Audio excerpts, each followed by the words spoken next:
Hi there, every enthusiastic listeners. I'm your host Raj, and you are listening to Overpowered, the bite sized self help podcast where we talk about helping yourself take back the control on your life and reach your 100%. First of all, if you are listening to its full episode on YouTube or any other podcasting platform, I'm really grateful to have such a dedicated listener like you. And if you have listened to my highlights over Instagram and came here to check this out, you are heartily welcome. So today's episode will be little different. I don't know what response I'm gonna get on this. I will try to keep things relatable, logical, and backed up by facts. Because if you are listening to this, there are two cases. Either you are going through this phase in life or you're just curious to know about it. In both the case, you know that this sucks. Going through this phase and countering this sick feeling and whatnot. I'm not gonna talk about mutual breakups over here, but we will be talking about actually getting dumped by someone, and we'll try to change your mindset and vision towards its aftermath. I know going through this is something that is not in your hand unless and until you genuinely behaved cocky to end these things. But recovering from it and the joy of healing yourself and that pain and harnessing its out of the world powers is something that is in your hand, folks. So without any further delay, let's get straight into today's episode, shall we?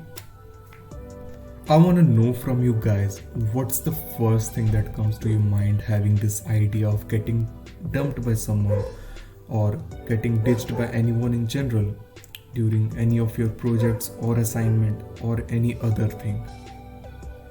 It feels hefty, right? Yes, of course it does.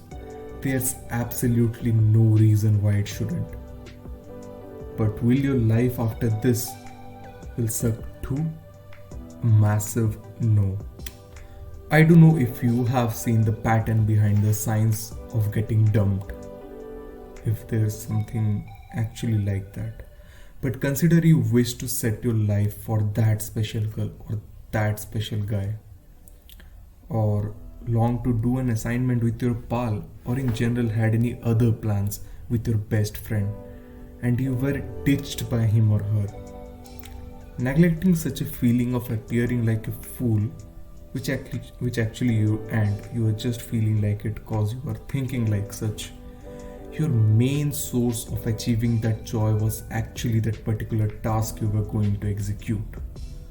Of course, having that person by your side and expecting her or him to say, "I got your back," would have made things easier.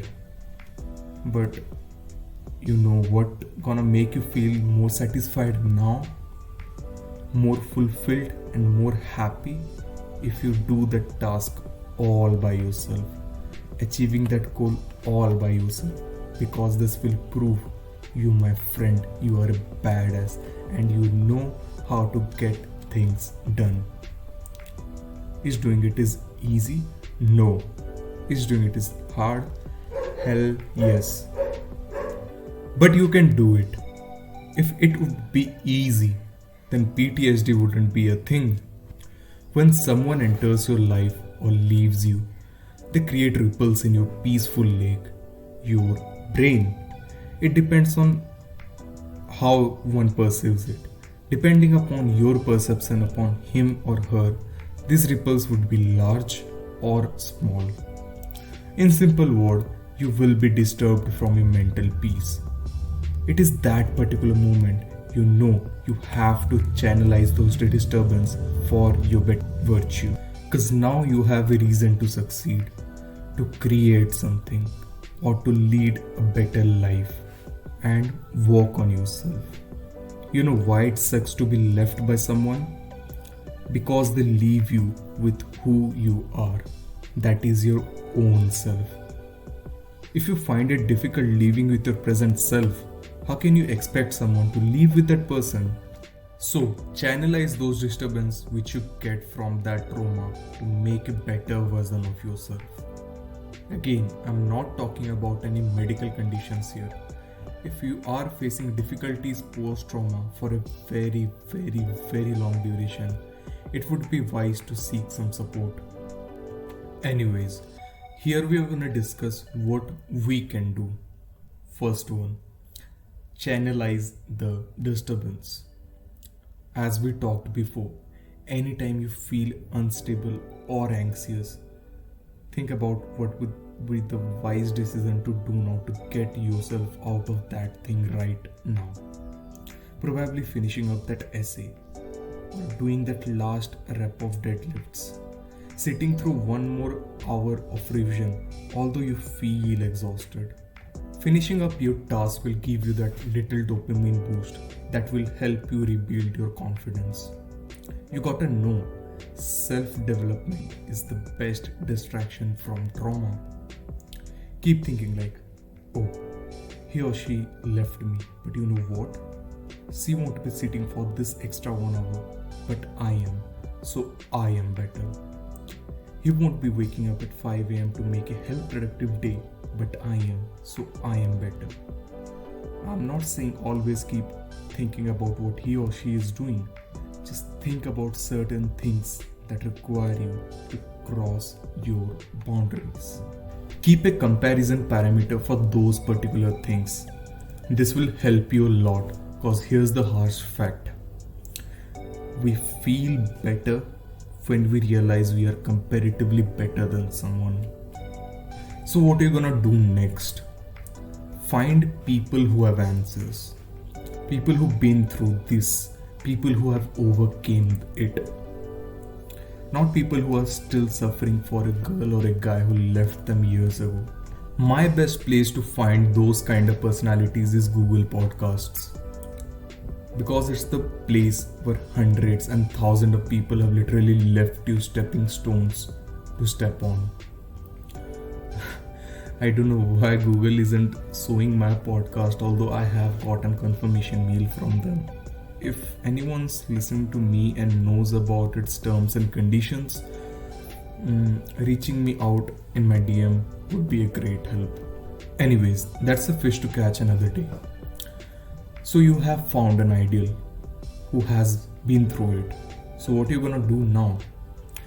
Binge hear his or her content for some episode, then literally do the exact same thing they did in your particular field. Remember, if you have reached a hard bedrock of your feelings or emotions, to get back you have to fake it till you make it. Many people will be like, but shouldn't I be creating my own essence? Yes, my dear, you should. But you will develop your actual essence down the path which you have chosen to travel yourself into. Over time, you will develop your own way of doing things, and that's the fact. Next thing is, create something. We live in a consumer-dominated world where everyone is like, eat, watch, and most often, they are victims of such things. But my friend, you are going to be producers of this ecosystem. If we go into ecology, producers always dominate the primary levels. It doesn't matter what, but you need to learn to create something. You can learn to paint, draw, sketch, doodle, sing, create music, beats, shadow box, start gaming. These were some of the generic creations. Coming to more specialized one, you can learn to code, make videos, learn origami, make bonsai, and so much more. What happens when you start creating something? You put your emotions into it. And art is something which is created by hands but detailed by feelings. Like I said, your peaceful lake is disturbed. You are having ripples in it now. Use those disturbances to create something for yourself and for your community. Also, it doesn't even matter if you are doing it for yourself, if you are satisfied with it. Next thing is get yourself going.